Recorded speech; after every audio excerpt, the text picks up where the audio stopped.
आधी रात तक पुल का आधा हिस्सा तैयार हो गया। तभी उन वर्कर्स ने देखा कि पुल के ऊपर कुछ लोग खड़े हैं। अरे वो लोग कौन है ऊपर? ओए, पीछे हटो, पुल अभी मजबूत नहीं हुआ है। लेकिन ऊपर खड़े लोगों ने ध्यान नहीं दिया। वो पांचों घबराकर पुल के ऊपर पहुंचे, लेकिन ये क्या, वहां तो कोई नहीं था। अरे यहाँ तो कोई नहीं है, हमने तो अभी उन्हें देखा था, है ना? ये कैसे हो सकता है? हम सबने उन्हें देखा था।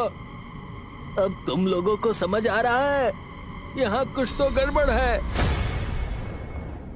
एक बार की बात है, मानकपुर नाम का एक गांव था। वो गांव बाकी गांवों और शहरों से काफी अलग थलग था। उसके अलग होने का कारण थी एक नदी। हालांकि नदी पर अब एक पुल बन चुका था, वरना पहले तो लोग नाव से ही उस नदी को पार किया करते थे, जिसमें कई लोगों की जान चली जाती थी। अरे तुमने सुना? क्या सुना? वो चंचल सिंह का देहांत हो गया। क्या? ये तो बहुत खुशी की बात है, पर ये हुआ कैसे? ये नहीं पता, बस हो गया, इसी बात का शुक्र मनाओ। चंचल सिंह उस गांव का सबसे क्रूर इंसान था। ऐसा कोई बुरा काम नहीं था जो उसने ना किया हो। डकैती, अपहरण, हत्याएं और न जाने क्या क्या।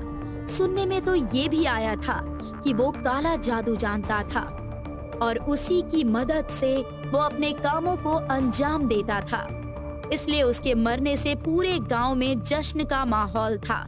जब उसके अंतिम संस्कार की बारी आई तो लोगों ने उसका अंतिम संस्कार गांव में करने से साफ मना कर दिया। इसीलिए उसको अपना सरदार मानने वाले लोग उसकी अर्थी गांव के बाहर लेकर जाने लगे। राम नाम सत्य है, राम नाम सत्य है। पर जैसे ही वो लोग पुल के बीचों बीच पहुँचे, वो पुल टूट गया और वो सब लोग अर्थी लेकर नदी में जा गिरे। सबकी मौके पर ही मौत हो गई। गांव वाले ये जानकर बहुत खुश हुए कि चंचल सिंह और उसके साथी सब मारे गए। सरकार ने पुल की मरम्मत के लिए 5 मजदूरों को भेजा, लखन, मानव, समय, जीतू और प्रेम। वो लोग नदी के पास पहुँचे तो देखा कि पानी बहुत कम बचा था और ज्यादातर जगह सूखी जमीन दिखाई दे रही थी। लगता है यहाँ कुछ भी साफ करने में देर नहीं लगेगी। आधा काम तो सूखी जमीन ने खुद ही कर दिया है। हाँ, चलो जल्दी से मलबा हटाते हैं। उन्होंने मलबा हटाना शुरू किया। अचानक लखन को मलबे में एक उंगली दिखाई दी। वो चौंक कर चीख उठा। अरे यहाँ एक उंगली है। अरे लखन, इतनी सी चीज से डर गया? ये उन्हीं में से किसी की होगी जो यहाँ गिरे थे। लखन ने उंगली को नदी में फेंक दिया और सभी मलबा हटाने में जुट गए। जब उन्होंने मलबा हटा लिया तो वो वहाँ की जमीन को समतल करने लगे, लेकिन अचानक लखन को महसूस हुआ जैसे वो जमीन दलदल में बदल गई है और वो उसमें धीरे धीरे धंस रहा है। मुझे बचाओ, मैं फंस रहा हूँ, मैं फंस रहा हूँ। ये क्या हो रहा है? जमीन तो सही लग रही थी। अरे इस पर से हटो, वरना हम सब मारे जाएंगे। इसी तरह वो दलदल से बाहर निकले। उन्हें लगा कि शायद नदी की नमी के कारण ऐसा हुआ होगा। शाम होने लगी थी तो उन्होंने काम बंद कर दिया और वहीं आराम करने लगे। गांव वाले उनके लिए खाना लेकर आए। लो भाई, तुम्हारा खाना लेकर आए हैं। मेहनत करते करते भूख तो लगी ही होगी। बहुत बहुत शुक्रिया भैया। सब लोग खाना खाने में व्यस्त हो गए, पर तभी लखन को खाने में उंगलियां दिखाई दी। वो घबराकर उठ खड़ा हुआ। अरे यहाँ भी उंगलियां हैं। अरे लखन, तेरा दिमाग खराब हो गया है क्या? चुपचाप खा ले। लखन ने ध्यान से देखा तो वो खाना नॉर्मल था। वो अनमने मन से खाना खाकर सोने की कोशिश करने लगा। आधी रात को लखन की आंख खुली। उसे ऐसा लगा जैसे पुल पूरी तरह से बन चुका है और उसके ऊपर से राम नाम सत्य है की आवाज गूंज रही है। ये आवाजें कहाँ से आ रही हैं? क्या बड़बड़ा रहा है? सो जाना। प्रेम के बोलने से उसकी आंख खुली। वो असल में एक सपना देख रहा था। अगले दिन पुल की मरम्मत का काम दोबारा शुरू हुआ। पांचों ने दलदल में पत्थर भरना शुरू किया ताकि जमीन ठोस बन सके। काम के दौरान लखन ने नोटिस किया कि नदी का पानी और भी सूख चुका था। उसे ये अजीब लगा कि एक दिन में नदी लगभग खत्म होने के कगार पर पहुंच गई। तुम लोगों को इस नदी का सूखना अजीब नहीं लग रहा? तू फालतू बातें मत सोच, काम कर काम। सभी दिन भर काम में लगे रहे। इस बीच लखन को बार बार महसूस हो रहा था कि जैसे उसे कोई देख रहा हो। उसकी बेचैनी बढ़ती जा रही थी। अरे ओ लखन, ध्यान कहाँ है तेरा? काम जल्दी खत्म करना है।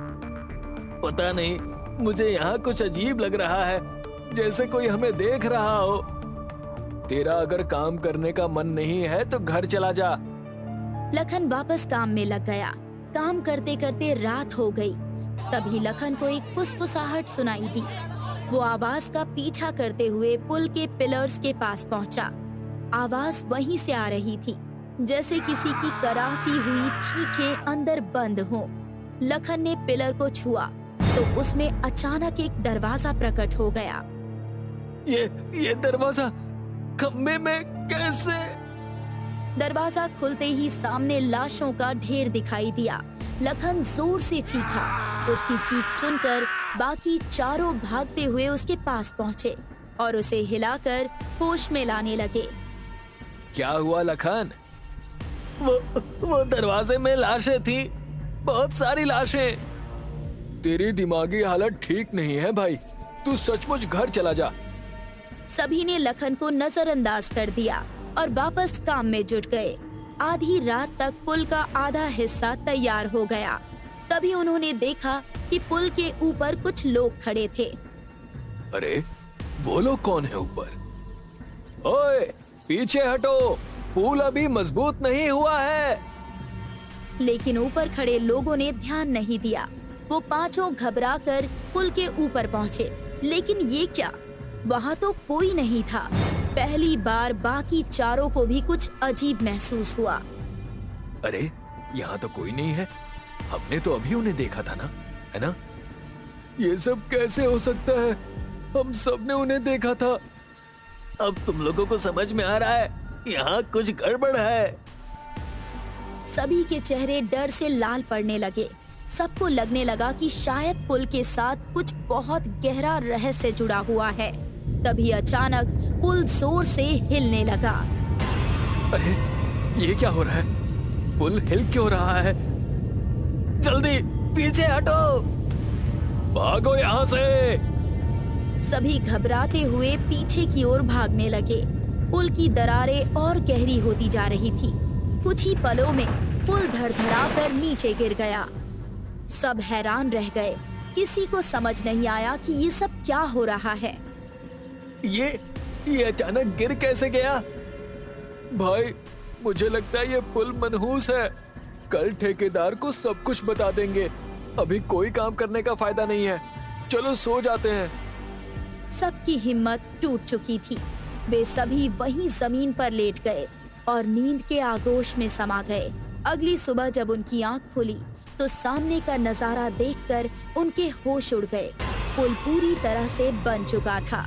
वहाँ गांव के लोग खुशी से इकट्ठा हो गए थे और उनका आभार प्रकट कर रहे थे। पांचों के दिमाग ने काम करना बंद कर दिया था। उनको समझ ही नहीं आ रहा था कि रात में जो टूटा था वो अचानक बन कैसे गया। ये पुल कब बना? रात में तो ये गिर गया था ना? मुझे कुछ समझ में नहीं आ रहा। कल हमने देखा था कि पुल गिर गया था, फिर ये कैसे खड़ा है? इससे पहले कि कुछ और अजीब हो, यहाँ से चलो।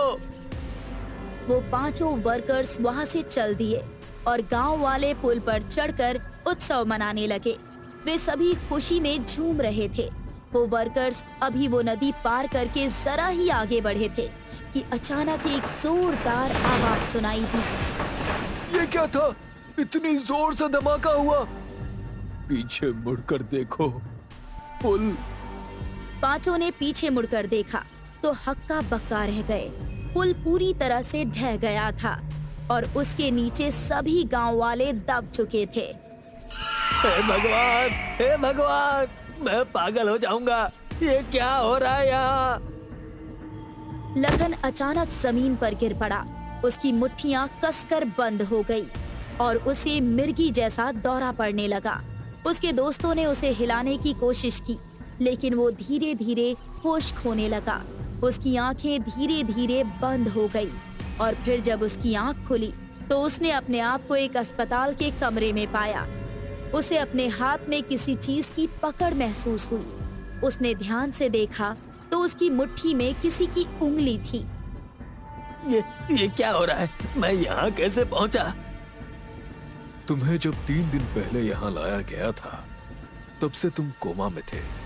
तुम्हारी मुट्ठी में ये उंगली थी। हमने बहुत कोशिश की पर ये उंगली तुमसे अलग नहीं हो सकी। किसकी उंगली है ये? ये उंगली चंचल सिंह की है। तुम अपने काम के पहले ही दिन इस उंगली को छूते ही कोमा में चले गए थे। लखन की सांसें थम गई। उसने एक झटके से उस उंगली को दूर फेंक दिया और वो उंगली अचानक गायब हो गई।